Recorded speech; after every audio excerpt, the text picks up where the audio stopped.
Krista, it is great to have you back. Good to be with you, my friend. In this series, we have been exploring what we're calling animism as, among other things, a pathway to recognizing, experiencing, and honoring our relationality to all beings. What key Buddhist insights could lead us along the pathways that open us up to that relationality? Yeah, beautiful. Yeah, that's a fantastic question. And for me, it's uh, an understanding of the Dharma that recognizes the constructed nature of our experience. That's the fundamental, in a way, um, it is for me the kind of heart of Buddhist wisdom is to say that it's almost like the Four Noble Truths are an outcome, are a derivative from the recognition that how we see, how we regard is constructed. That it is that another way of seeing that is that we are not in relationship with reality, we are in relationship with our perceptions of reality. So it's constructed and constructive. Yes. Well, wait, what do you mean by constructive? It is producing of something. It is productive. Yes. Constructive, not in the positive sense, in the constructive. Yes.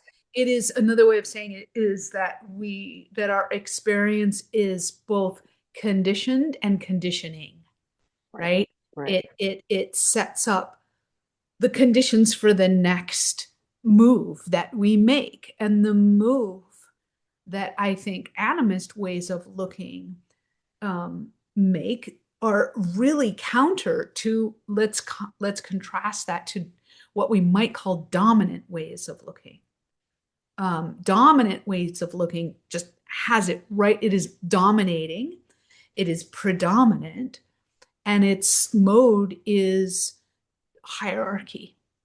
Its mode is of regarding the other as knowable, even. And then that's the first mistake. And then the second mistake is the knowing establishes hierarchy. What the Buddha's teaching of mana is a counter, saying that regarding the other is neither better than, less than, nor even same as. That's pointing to the unfathomable, to remember that whatever it is we regard, whoever it is we regard in this world, is unfathomable to us, that we are in relationship, yes, with them, but also so much with our constructions of them, our perceptions of this subject, that the dominant way of looking would make object. And that is such a move and responsible for so much suffering in the world. But let me just stop there. Yeah. Yeah, no, I mean, just to kind of ground us, why don't lay the trail for how it is that is producing so much of the suffering, individual Right. and collective. Yeah, in a way, I love studying that pathway because in a certain way it makes sense. And it's kind of not our fault, but it is our responsibility. So I'll even come back to that piece, but let's just map it first, right? So the that move of regarding the other, and by the way, even it's important that I qualify the word other. I don't mean like the way the other is talked about in culture sometimes is like a problematic other. I just mean anything that's sort of like not me, this entity that I'm perceiving. That's what I mean by other, right? So when I regard the other as not unfathomable subject, unknowable, dimensioned, but flat and object, right? That move right there, as soon as I've done that, it opens up the possibility for domination. It just can lead right to it, because if it's an object, I don't have to be in this maybe time-consuming, go slow, I might not get what I want kind of mode. I'm curious, I'm interested, I might lose control, like all sorts of things might happen. It's scarier. But I'm in relationship with subject now, and so it kind of demands it. Is if I short circuit that and make object, use is possible, abuse is possible, all kinds of extractive, exploitive relationships can come because it's just an object. And we can see throughout history that move being made again and again and again, where the subject is made object for my use and my abuse and my exploitation or my, disappearing. I mean, it can explain so much because and we have to see the necessity of that move. When there was a whole debate about, can fish feel, right? Why was it so important to some people that fish couldn't feel? Before judging it, let's just be really interested that at some level we can identify with that. We can recognize the dilemma that it presents. Because if fish can feel, I have to change my relationship to fish. If I am used to exploiting and using and regarding them as if they don't feel. So again and again, whether it's other humans or whether it's the ecological other or even a river, that necessary precursor to domination is to take subject and make object, to reduce, to flatten. And that itself has to be seen, and in some ways like really deeply held with tenderness, because we don't arrive with those perceptions on our own. Those are themselves conditioned. We're born into a culture. If we're born into a dominating culture, which many are not, but if we are, of course we have to learn that. Of course we take on that conditioning. We can't not take on that conditioning. It's essential that we belong, that in order to survive. And so we take it on. And then, as we were saying before, we contribute to it, further it. We are both conditioned by it, and then we, without an intervention of some kind, further its power, its claim, and that this is the way things are. This is objective reality. The normalizing of that dominating way of looking is a way to understand our current exploitive culture. So you've situated us exactly where I think animism, or thinking about animist ways of perceiving, being, and relating can take us, which is actually an intervention that's very political. When we repopulate the world, or better to think of, we remember or rediscover that the world is full of subjects, only some of whom are human. There's a shift in our vision that takes place that makes that dominant model very complicated to continue reproducing. And the last time that we spoke about this, which was why I really wanted to get you in front of a camera when we were speaking, is that there's a shift in our vision of personhood that takes place.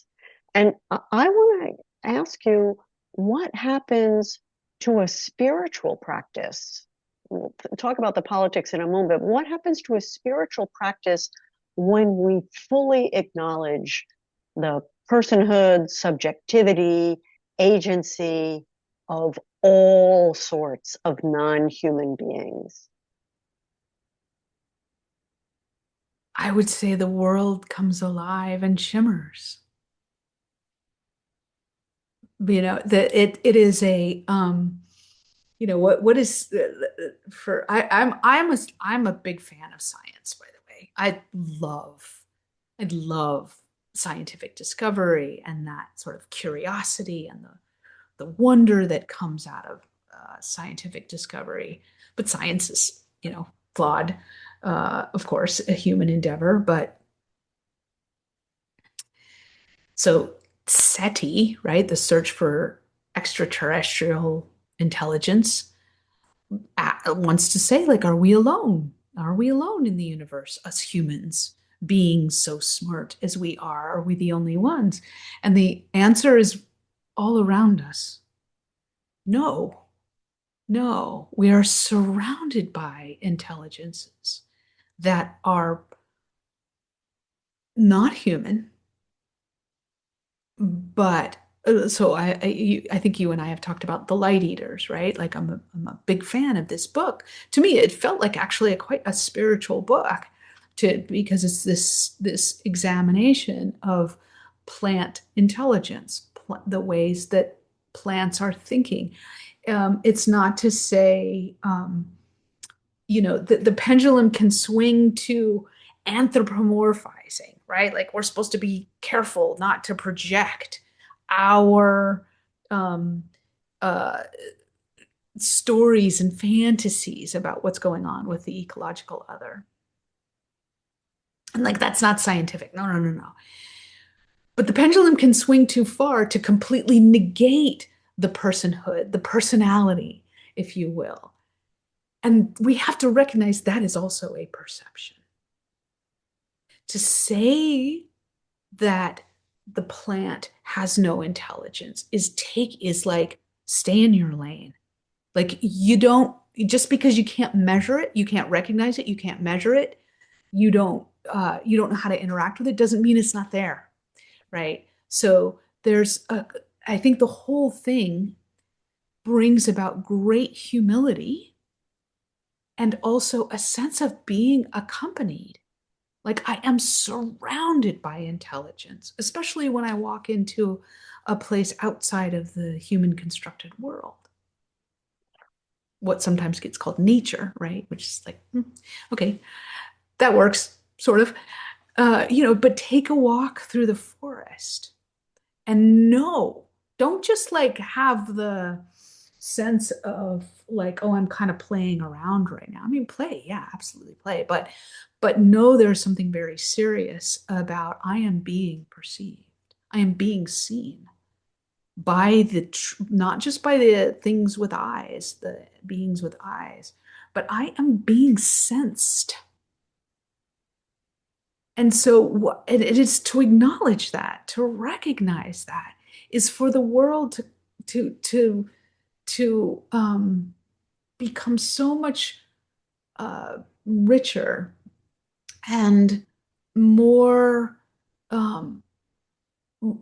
a sense of participating with the world and being, not only to be able to bless the world, but to be blessed by this world, to feel in a really visceral sense that I am inside of something so beautiful and profound.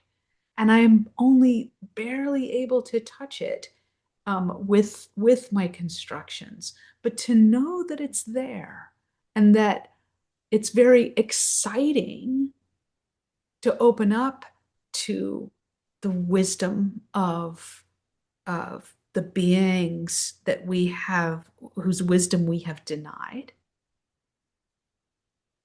And also to know that I'm participating even in that I'm participating in this in the perception of wisdom being offered, like, so it's the humility has to be constant in this. And remembering that we are engaging in some amount of fabrication, and that's fine. That's fine. When you said that what happens to a spiritual practice that opens its awareness to the subjectivity and personhood that's surrounding us, when you said that it comes alive, that really resonates very deeply for me. But it also has an implication that's pretty striking, which is that a spiritual practice that assumes that human beings, or maybe also some non-human animals, are the sum total of where subjectivity resides, which is to say an anthropocentric spiritual practice, has become deadened, is not fully alive. That's the implication of what you just said, which I think is just pretty striking. Yes. Yeah. That is the unintended brutal consequence of that flattened perception, is that in that negation of the fully autonomous, esteemed, dignified, glorious other, we deny ourselves not only the relationship that's on offer there, but it's a denuded cosmos. It's a bunch of atoms banging around against each other.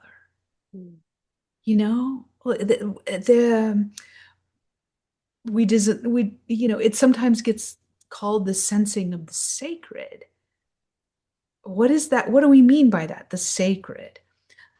That has inherent beauty, value, wisdom, grace, is worthy of our deep respect. It's the world is a drier, deader place. And so it's a kind of sometimes this stuff feels like Shakespearean tragedy to me, like it has a real tragedy to it, that, in the sense that in Shakespeare's tragedies, people are just pursuing their passions and they end up causing so much suffering because of their confusion. It often traces back to their so much inside their own story. And so the countering that's possible, I love it because it doesn't mean that I have to change the world. It means I just changed my perception of the world. And so much is recovered. So much now becomes possible. And every minute of my life suddenly has so much more mystery and possibility than in that world before that perception. Mm-hmm. And also, our change in perception doesn't mean the world remains unchanged outside us, and we are just changing our perception.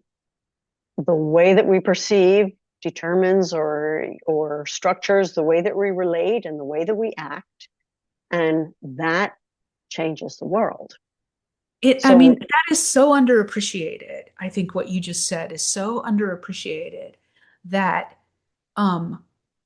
that by the way that I interact at I'm going to a fundraiser later tonight, and how will I speak with others?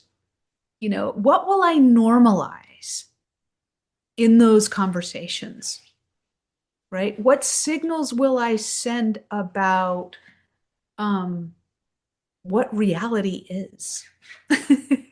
in the casual conversations at a fundraiser. It's an opportunity for me to normalize and send signals about a different world is possible. And I don't need to convince you. I can just speak honestly and not pass, to use a term that, I'm queer and sometimes like I can pass for straight, right? But what if I choose not to? Can I come out of the closet about the ways that I perceive the world in a way that doesn't, I'm not trying to convince anybody, but I'm just not hiding it. Mhm. And that itself is setting up different conditions for others. And I've done this at parties. And it's amazing what happens, you know? And who knows? I had somebody tell me that like 2 years after they met me, like ran into each other again, and they were like, "Oh, like I made all these changes based on our conversation," and I had no idea. To me, it was just like a very conventional conversation. It was like, not that big a deal of conversation, but apparently I said something that was like really important to this young man, and somehow, so Disruptive. we don't know exactly, yeah, and so we don't know how going with the stream, we can pretty much guarantee that the stream will continue like it does. But if we go against the stream, to use a Buddhist analogy, right? If we stand against the stream of habit and the need to belong and fit in and be considered normal and acceptable at this party, if we're just true to that, we are setting about conditions for others to do the same. And a different world really is possible, although probably not on our time agenda, So let's go back to the shift in our understanding of what a person is, our vision of personhood. In what way do you see that as political? I mean, that right there, it's like, it's so interesting to investigate where personhood is granted and denied. And it's all political, right? It's all about a kind of due process, if you will. What it's about um uh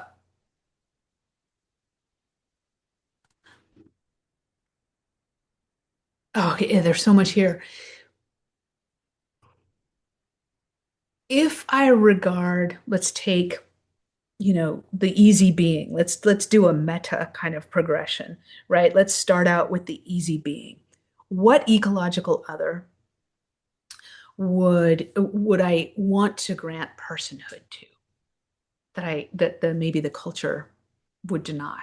My cat, my dog, right? Oh, of course, like they have You have a tons of dog? personality. You don't have dogs, do you? I did have a dog. Yes, yes. I'm a switch hitter. I play for both teams. Um, yeah. So we all know, it's so interesting, right? We all know that our pets have tons of personality. This cat is not like that cat. This dog is not like that. This is all over the map, right? But we seem to draw a limit at them, and not recognize that that a plant might have a personality. An individual plant being, right, might have a personality. Oh, no, that's too far, right? Because there's something about but so we can start with the easy being, the the what are the rights and responsibilities that would be due my cat, right? Oh, wait, okay, so there's the question of my convenience and me being in control and me making all the rules and just the consultation that's necessary. And what do I get from that? Except for more hassle and time and so there's a real kind of power and control through the presumption of non-personhood right there. And then we go out farther beyond the animals that we really know and love because of intimacy. I mean, right there, it ought to be a clue. we see their personality because of intimacy, because we have the relationship. So how about the tree outside my front door? It's getting sick, and it might fall on my house. If I grant personhood to that tree versus just saying that's a threat to my house, take it out, right? There's a lot more obligation. So we can see that in a narrow way, self-interest would have us deny the personhood because it costs something. What we tend to underemphasize is how much we gain in that by being in a richer universe, as I was saying before. But there's also maybe the perception, there can be the idea that if we grant personhood to everything, then we cannot harm anything. And this is where me and Buddhism might be actually in disagreement. Because I don't, who knows what the Buddha actually said? First of all, right? Like, this is, Buddhism, what is that? How many Buddhisms are there? Like, so let's be clear that, like, I'm in a very kind of, in the open source project of Buddhism, I'm like many, many derivations away from the original source code, right? But if the idea is non-harming in the sense that I can't hurt anything, I'm in serious trouble. The lesson is that I probably should go ahead and die because living requires harm. Especially, I mean, we know this now that, like, plants, part of the light eaters, right? Like, the plants are definitely feeling something when they're injured. So I can't even be a vegan and engage in non-harming. I can't rub my eyebrow because there's little microbes in there that are being injured by that movement. But I can be in sacred relationship. I can honor the taking, fully recognizing that something is being lost, and I can give back. So this, to me, is a move that eco-dharma can make, frankly, that we can recognize the fully esteemed other and we can still kill. If we see the necessity of it, if we aren't excessive about it, if we are as caring as possible, and if we honor it. To live is to be implicated in death. And so, to me, that is what has come from my practices around engaging with a living world populated by persons, if you will, is to recognize that I am always taking, and that recognizing that, honoring that is possible, and that giving back, giving more. What kind of world would we have culturally?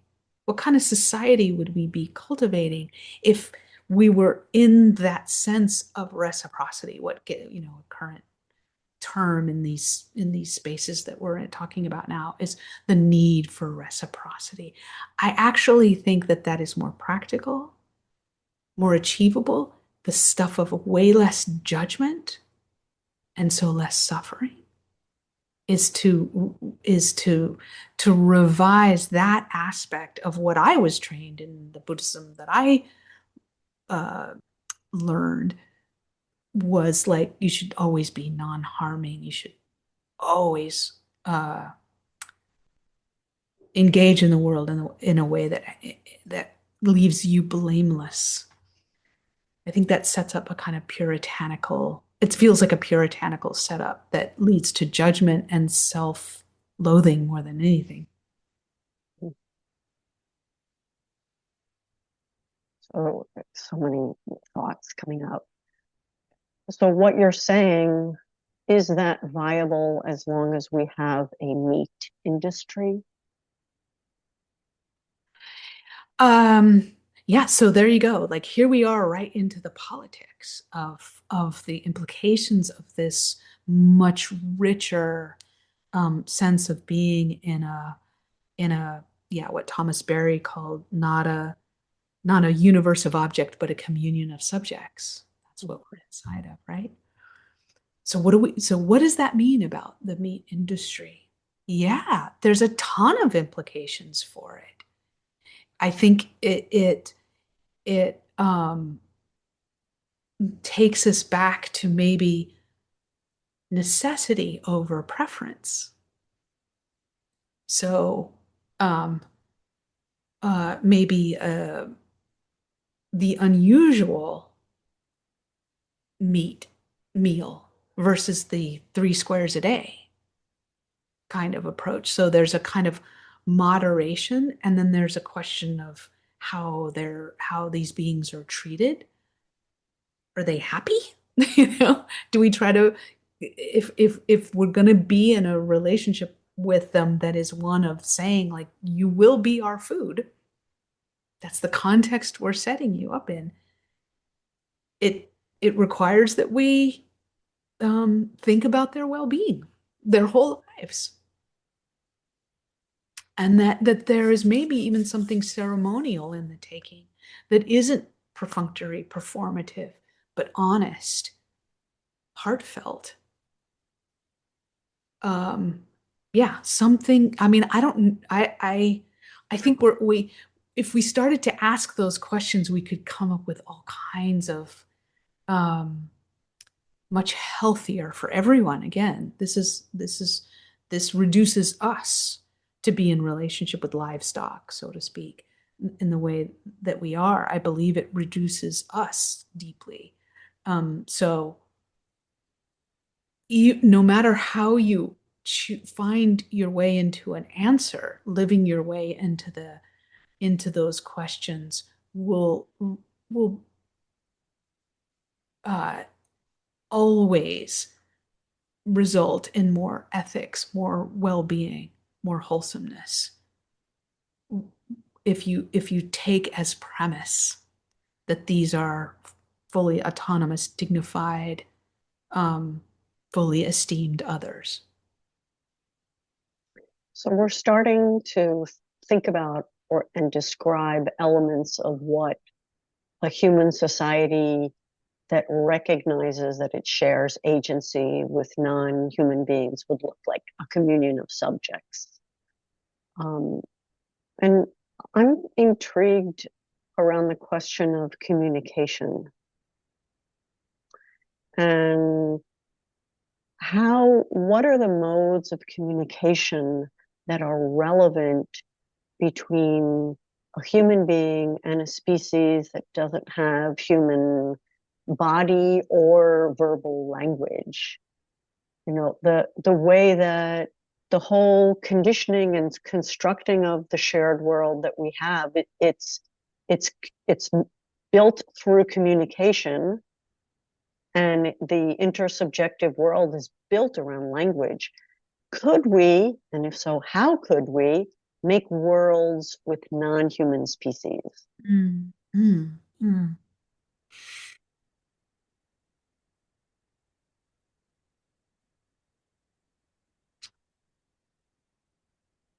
I think two things. In a way, asking that question with humility is the necessary first step, right? It is a humble question. So asking that question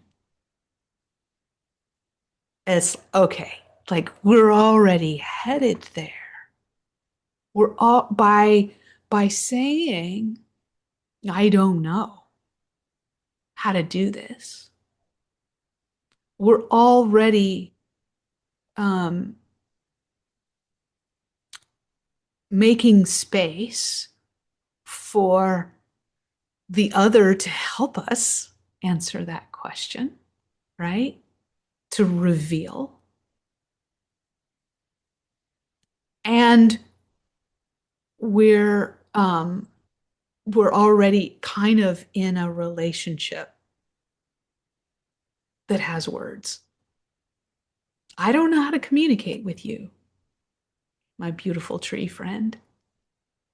And what happens in response? What are the tiny thoughts in the corner that weren't there before? Was that the tree saying, I don't know, maybe. I don't know. But it sets up a possibility that I think we can grow in skill and comfort. That is to say, it can get less awkward. It probably needs to start out awkward, right? Like, this feels silly. I don't know what I'm doing. Feels like I'm pretending that I believe something that my whole life I've taught to believe this is just a tree, and now I'm supposed to like talk with the tree. Fine. Embrace the awkwardness. It's great if you can just stay with it and keep going, right? Don't give up because it's awkward. It's okay. Then second, so that's first. The second piece is to know that you are being regarded. You are being sensed already. That if you really buy into this, it's not a one-way conversation. Something is already happening. And that can just be held in the mind as like this, again, the stuff of humility, and also like that yeah, you might get some help there.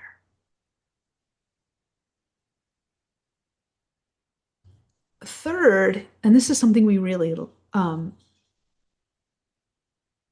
the dominant culture that I was raised in lacks, and also has some I would consider to be somewhat maladaptive responses to that lack, even with this genuine yearning to come into relationship. We need elders. We need teachers. We need people who can guide us in authentic relationship with the more than human world. The reason that I say it can be maladaptive is that we might find ourselves thinking that other peoples, in particular indigenous peoples, have it and we don't, and we need to do what they do. It's not that that's wrong, but it can be problematic, and I don't think we have to. I really don't think we have to borrow, mimic, replicate the rituals of others, of other cultures, especially if our relationship with those other cultures is not itself the stuff of deep relationality. Then that itself can be another form of taking, and we know this, right? We recognize the cultural appropriation. But it's also, I think, important here to say that, like, it's not impossible. And I would argue there's something really deeply beautiful by dance with the one that brung you, by using your own sense of the sacred and your own sense of the cosmos that you are sensing is calling you, and to follow that. Just let that not be something that other peoples only know and that we have lost, and that I have to go back to Ireland or something, which might be great. I'm not saying there's a problem with that, but I don't necessarily, do I really need to go to Ireland to discover my own relationship with the forest that's 100 yards from my place? I hope not.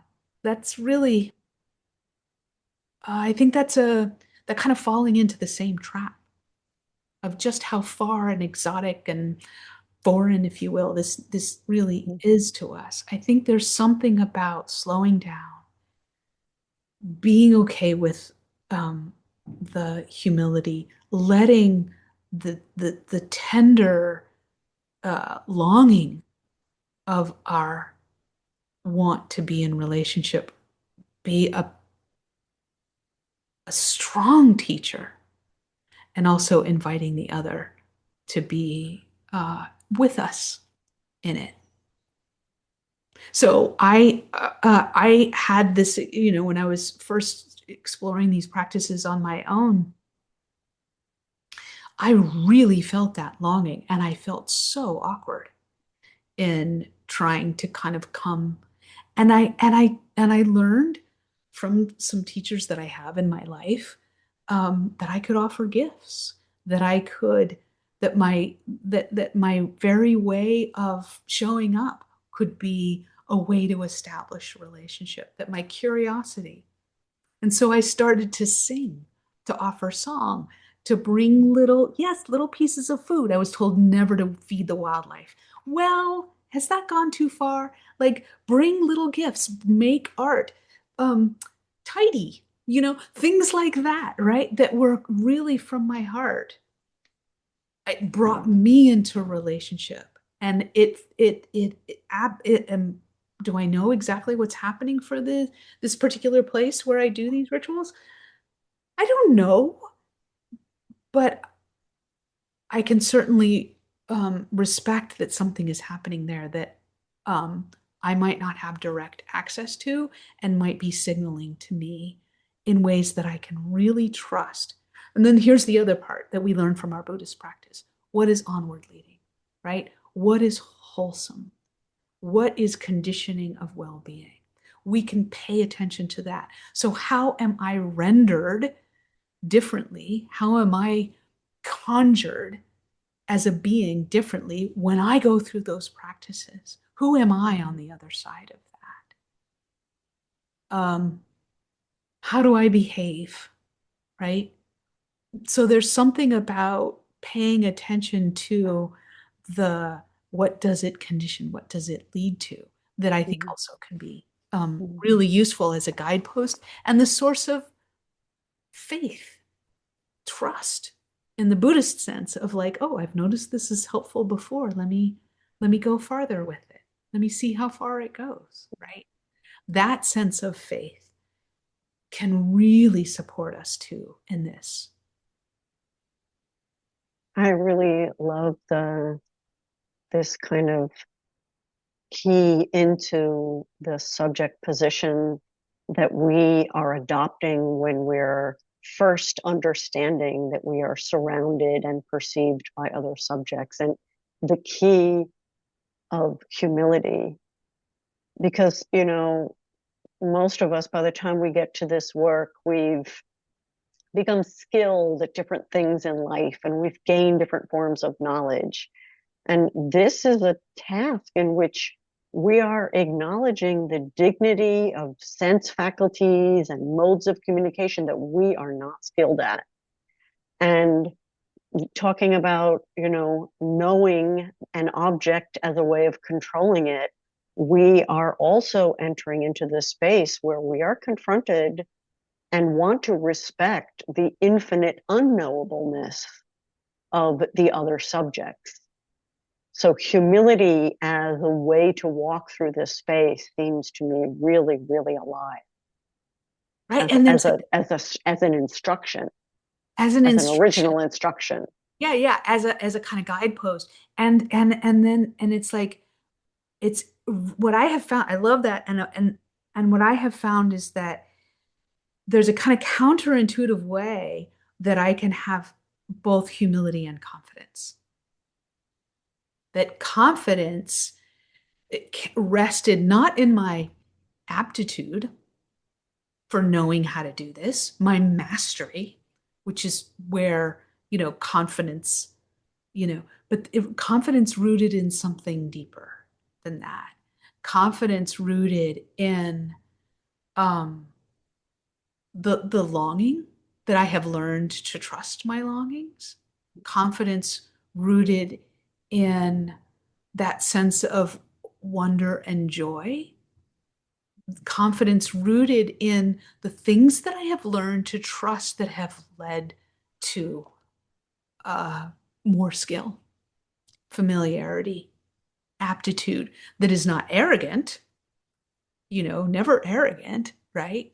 But grows then those skills, but is not ashamed of not having aptitude, of being unskilled, of being a beginner in this, that doesn't collapse and engage in a kind of hatred of my culture, the separative consciousness that pervades in my culture,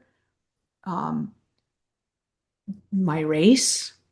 That's I think there can be that kind of self-loathing can be in some ways a transactional response to the grief and the sense of responsibility, unmet responsibilities that we have. And what does that lead to, right? That's all we have to ask. What does that render? What does that condition? What does that lead to? Is that helpful? And so there's something about going, well, of course, love, of course you don't know how to do this. Of course. And yet, story's not over. Lots of possibility. And maybe also the confidence of knowing that it's worth doing. It's worth trying. It's worth listening, even if we are not able to interpret what it is that we're being communicated. It's worth trying. It's worth trying. It's worth trying because of what it renders in me, because through the experiment and moving through the awkwardness, I actually think that we do discover the kind of more comfort with the process, even especially maybe. And I think this is where Buddhism can be so incredibly helpful as a guard against arrogance and a guard against reifying, overly reifying. Hey, Damcha, the tree said this to me today, and so this is what I'm gonna do. I'm gonna build a church around that tree, and I want you to become a member, right? And here's the power structure that this tree has communicated to me, and the ways that we all need to contribute to this church. You can see what right? Like, like I kind of wish, that Joseph Smith, when he was in the Utah desert, had just had these ways of seeing the constructed nature of his experience of an angel. Like, I really believe that he saw an angel and that he had a communication with an angel. I really believe that. I just think he reified it. He took it to be what happened, as opposed to something much more mysterious, that there was maybe a something there, and that he was in a true dialogue, but by making a church of it, now we've got all the trappings of power and politics, and so there's a danger here too, right? Of like the ways that my experience, because there's no human voice to testify otherwise, my experience of the ecological other, I can overly reify. I can make it like, this is what happened. This is what was said to me. These are the ramifications, not only for me, but for others. Now we're in trouble, right? We're in trouble. And that trouble is really interesting and takes place in a key place that we need to go, I think, which is the pathway from an individual mystic subject to subject encounter to something that can become community-based. And animist traditions are consistently collective and communal.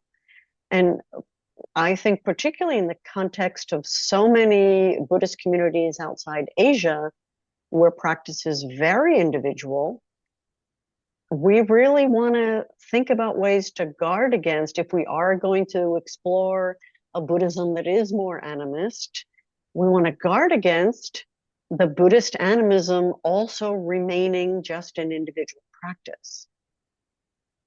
So how do we move into a collective vision of what a communion of subject is, not just me, the human subject, and all these other non-human subjects, but how do we make it a communion among multiple human subjects with non-humans? It's so good. So there's a couple of answers here, and it's making me realize there's something in the kind of foundational space that I haven't put on the table, which is the another piece of that, actually, a key piece of confidence that I am engaging in something that is real-ish, that is true,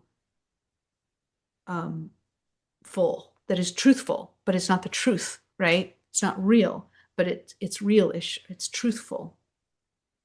It's the way it registers in the body, right? The first foundation of mindfulness. I have found for sure in my own practice that the body as compass, as guide, as register for the for discerning whether or not I'm kind of in fantasy about what the tree is saying to me, or whether something is being something is realish and truish about what's underway in a practice with an ecological other. If the body is online, if the body is, in the Tibetan, I think it's like the energy body, right? Or the subtle body, right? If that is awake and engaged, I have found I can really trust the unfolding. And so I actually use that as a real guide of like, oh, nope, I'm too much in my head, or it's all good, something needs to be adjusted in the way that I'm practicing to ensure that that awareness is pervading in the body, that it's very much present. And so that it points to, two implications there. One is that the body is not the kind of deluded mind. And so there's something about one way of interpreting that is that the tree is kind of aware of my body, and I need to be aware of my body. And if we're both aware of my body, then we have a kind of field of true resonance, of real resonance that can be a shared foundation. But if I'm not at rest and really inhabiting the body, if the mind and the body are separate, I'm off, I'm in fantasy, then I've lost the medium through which that ecological relationship can be explored. That's one way of saying how important the body, I think, is in the practice. And so that points back, I think, to your question, which is, maybe if I can make sure that I understand the question, how do we take these practices of relating with the ecological other in the spirit of something else that we know is needed, which is a move from the individual practitioner as working on themselves and the scope of concern being right here. So first to say, like, we know that, like, we need to be concerned with the inner field. That's where it all arises from. And if I'm not responsible and attending to and working with the inner field, if that is overburdened with layers and layers of suffering, of unprocessed trauma, or whatever you want to call it, it's going to deeply shape how I am in the world and set up terrible conditions for myself and others.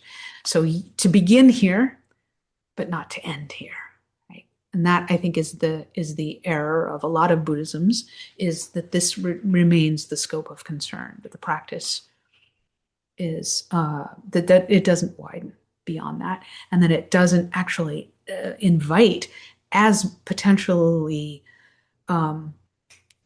ways to get over myself in some ways, the concern for the others. I can be so hyper focused and and use Buddhism to continue that indulgence.